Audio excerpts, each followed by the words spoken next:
Non, c'est pas inquiétant parce que pour l'instant, on voit rien monter en puissance dans les réanimations.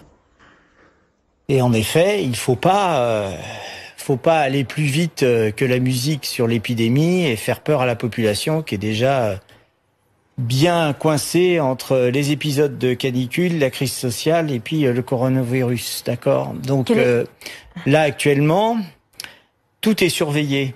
On n'est pas comme dans ce qu'on a connu au mois de février, où on avait de mauvaises informations venant de la Chine, notamment, où on n'avait pas les tests, on n'avait pas de masques, on avait des incohérences données par l'OMS ou même par des responsables. On n'est pas du tout dans le même cas de figure. Là, tout le monde surveille l'épidémie, c'est pour ça que vous avez des chiffres. Probablement qu'on teste, on teste beaucoup plus, on ne testait pas en février-mars, on ne savait pas où on allait.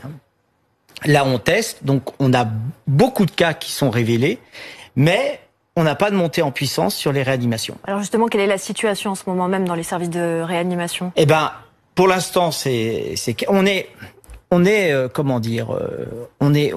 tient prêt, c'est-à-dire qu'on est prêt à monter en puissance. On surveille les courbes. Dès qu'il y a des cas qui sont suspects, on les teste tout de suite. On les emmène à l'hôpital, on les emmène dans les centres où il y a des prélèvements et on surveille ce qui se passe.